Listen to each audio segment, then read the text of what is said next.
What's going on, everybody? Phil Birch here from Unfun Stuff again. Going to come at you with another episode of How to Get Away with Meta, our series where we pick a meta deck and then we kind of dissect it, talk about it a little bit, and what its good and bad matchups are. Today we're going to be talking about Fourth Kind and kind of the crazy impact that he's making, in my opinion, on the meta right now when it comes to deck building decisions and what you really realistically have to be able to prepare for mentally, at least.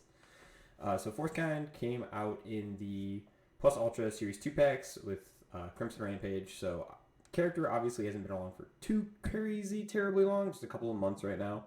And it really took him up until probably the beginning of June to really show some of the highlight plays that he is capable of making. Um, Mark Tyner really kind of put together I would say, the quintessential first list in Omaha, where it was Fourth Kind with a bunch of like bad checks, but they were all super good cards. We had Dropkick Slicers, Tape Swings, Searing Glacial Storms, all that good stuff, right? But over time, the deck has evolved into a very consistent kick package order list that has really just been taking kind of the game by storm. We had the Swiss champ of the last provisional playing the deck, and then obviously the last regional second place was gotten by a Fourth Kind piloted by Andrew Holder. And before I get into Andrew's list and all that stuff, show you guys it, and talk about what I thought it did fantastically, I'm going to talk a little bit why I think that this character has become just a titan of the meta, a pillar of what like strong players should be worried about, even if it does seem pretty easy to counter in theory. So the character itself is a character that I think cheats the game pretty heavily based on like the systems that it's meant to be played around. Most decks and characters understand that you have to have a good ratio of attacks to foundations in like a more meaningful way, right? A character like Fourth Kind can play with well outside those boundaries, right? He can play like say 25, 26, 27 attacks in only like a 60 card deck because of the way his abilities function and allows him to play cards on such an easy difficulty that he doesn't necessarily need foundations to play through. Um, if you are sitting across from a Fourth Kind and they have probably like 4 or 5 foundations only and it's turn 3, you still have to be worried about a full 4 attacks, with the last one being just absolutely huge, right? The last attack that they play, the fourth attack of the turn, is going to be upwards of probably 8, 10, 12, 15 damage, depending on what they throw at you and what pumps the card has on it. And I think that is, in and of itself, a little bit of a problem for a lot of decks to deal with. A lot of decks can't justify taking and sitting back on defense for the first 3 attacks of the turn and hoping that they don't play a fourth. So what the character creates for is a situation where the first 3 attacks are kind of in this ambivalent zone. The first attack of the turn is always ambivalent. You don't know if he's going to keep attacking or if this is just a one poke. But what does come down to is you can't waste your resources generally if you have a very limited number. If you've reached a later point in the game, sure, it is possible for you to go, well, I'll just block everything, right? Like that is an option you always will have. If you've gotten to a late stage of the game against Fourth Kind, you can always block everything, assuming you have the foundation base to commit without having to activate his once per game and also just killing you off of it, right? Um, so I think that because the character's attack strings are so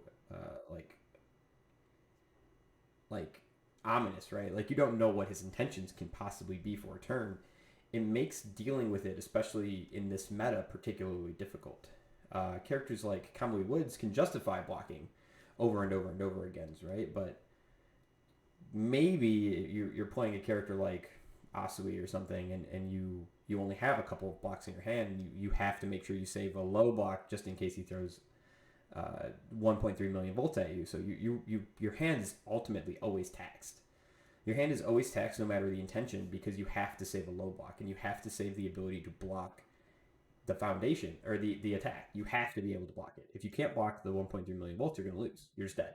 It's depending on how many foundations you have, it starts at 9 damage and scales upward, right? And if he uses once per game, you have at least 6, which means it's a 15 damage move. So if fourth kind's turn is Recipro Extend, High Engine Kick, what are you supposed to do? Well, the High Engine Kick is going to be an 8 speed move, at least 8 to 10 speed for 6 damage. So you can say, well, we have to take that. The Recipro is a 4/4. Do you take that? Do you justify that that is something worth taking? Or do you just end up taking 10 damage for this turn? And then he ends his turn. He plays Foundations and passes. Well, now you're in an even more precarious position because now next turn you have to block everything. You have to block everything or you die. And that is the type of game that I think the creators should want to avoid. And it's not necessarily that playing 4 to 5 attacks a turn is a bad thing for the game. I think decks that do that are super fun. What I do think that they should want to avoid is I think the game should want to feel better the later you get into a string and aren't dead. Right? If fourth kind gave his first move 4 damage and -4 difficulty, nobody would care. Because then you know the intention of the turn right away. Off the bat, you can block it. It's fine. But the fact is, the fourth card of the turn gets 4 damage and -4 difficulty means that the string before it didn't actually affect it doesn't affect it, right? If you're playing a 5 difficulty move, you're playing it on a 4. So even if you check a 3, you just tap your character and then you pass it. So he gets rewarded way too highly for playing not necessarily a fundamental game. I'm not saying that the game or that the deck has no thinking involved. Obviously, like I've discussed earlier, like your poke turns are incredible because you can outwit your opponent and go, well, I don't really have the gas, but I do have 34 life and these pokes are pretty guaranteed, so my chip damage is great. And they can lead into like Recipro bursts or Excel kicks or stuff that you can use that momentum for and really, really punish your opponent. So I do actually want to get into Andrew's list because I think it does illustrate a lot of the good things that I was talking about. Let me pull that up. There is Andrew's list right here, and as you can see, it is it is a bigger attack count deck, right? It starts at 23, and that's not a small number, right?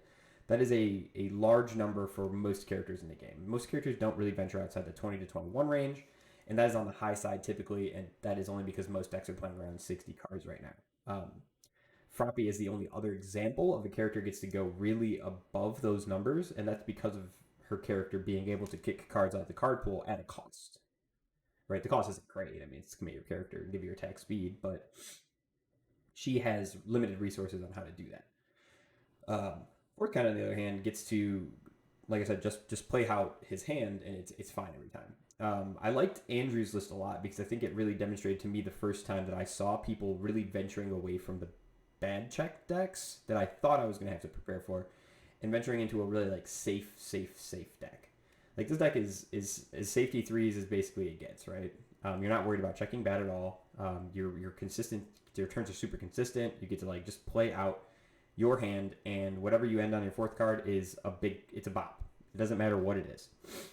I really like the list because against decks that he had to play a little bit quicker, to really pressure them, like against Token, against Eraserhead, he told me several times that he would side in 5 attacks, or he'd side in 5 attacks and just take out Foundations. Like, that's huge. That means that the deck can play at 28 still successfully and without like making a small misplay, as he pointed out. He would have won the finals as well. So like this example of the deck, like where it's super consistent, it does things you need it to do, is really easy, really concise, can build well, play great defense based on its health, and also having good blocks on its attacks is like something you are going to have to worry about in the meta. Now, is there the chances that like the characters just draw dead? Sure. It's a 5-hand size character, that can happen, but that's what I'm talking about with the added attack counts really shoring up the disadvantages that he would have being a 5-hand size. I think that the character itself is positioned to do well against pretty much all of the meta. I can see that, like in my head, the race against Tokiyami is a race, in that the dice roll would be important in most situations, right? Tokiyami can do 34. That is totally fine. It's like something that is possible. But conversely, like Tokiyami's defense is very suspect. So the fourth kind can do 20 pretty quickly as well. The -1 on your character isn't going to save you that long when you are taking like a 10 damage attack a turn that you have to deal with. He's pretty good into, like I said, I think he's really great honestly into like the slower decks. I think actually he does have a huge benefit from, because you can hold your opponent down by playing cards like Searing Glacial, but you also have like this great game where your poking is so good. So I think you do have like a solid, like I'd say a plus, if not like at least like a 60-40 matchup into life decks, just because your pokes are better than theirs because of how much life you have. And if you get the card draw engine going, you can keep up. You can keep close to them in cards. I won't say keep up because life sees a million cards. Water might cause a little bit more of an issue to play into just because of their solid reusable speed reduction. They have very solid reusable speed reduction. Asui gets to ready a lot of cards with Amphibious. You get those rescue completed, like stuff like that, where she can keep her board pretty ready, as well as her face can always be ready because, by flipping a committed card, right? So she's going to have a pretty decent time, I'd say, into the deck, because I think she is one of the few characters that is allowed to block all of the moves, or most of the moves, right? If you're Asui and you're sitting on a hand where you're like, well, I can't kill you with this hand, but I have +1 blocks in pretty much every zone, you're going to be able to block a lot of the aggression and not really worry about the attack at the end, because it's going to be slow. It's going to be slow, or it's going to be manageable in some manner through the cards you have on board or your abilities. And he can't tap you more than once, right? So if he misses his kill turn through doing that, it's an impossible, like insurmountable, like mountain for him to climb, right? Um, that's why cards like Searing Glacial are so important for fourth kind. I'd like him into life decks because I think their defense is a little bit more dependent on having a lot of cards on board, and like he doesn't necessarily allow you to do that. I'm sure there will be differing opinions from other members of the community about this matchup. I personally experienced it, and I thought it was going to be super one-sided in my favor, and it was pretty even. If nothing else, favored for the fourth kind. It was close to even or favored for fourth kind in my opinion. I think he has no problem dealing with any of the All Mights of the format. He's got a fat ass, so he can just do whatever he wants with his blocks. They can't really match the level of aggression. It's that should be a pretty easy win as well, in my opinion. Like obviously, I haven't tested these matchups, guys, so like bear with me. I'm just speculating because of like the nature of how the decks play. Right, the All Might decks are very like All Might 2 is play like 2 attacks pass unless you draw like a really hot hand, right? And even if you draw a really hot hand, you still have to pass your checks. And then the All Might 3 is much more medium tempo deck where it's like very methodical in the way it plays. So it's going to steal a lot of cards and have big draws, but that doesn't necessarily mean it can keep up with your pokes into like bigger attacks or your pokes into nothing. Like I think that if you have to go into a longer game with the All Might, I think that you're still in a good position because you're not holding a lot of cards no matter what anyway. And you get to double block with one of your attacks, which is huge. But yeah, I would say that if you're looking to really combat him, I'm not entirely sure what the like means are. I think that Kuragiri has an obviously like damn near fucking 10-0 matchup into the character because that character's fourth attack never gets to play. So the Kuragiri is allowed to block the first 3 moves, assuming a board state that is maintainable, obviously. But nobody's really on Kuragiri, so I think that's fine as well. Basically, you're looking to be able to survive against the characters that.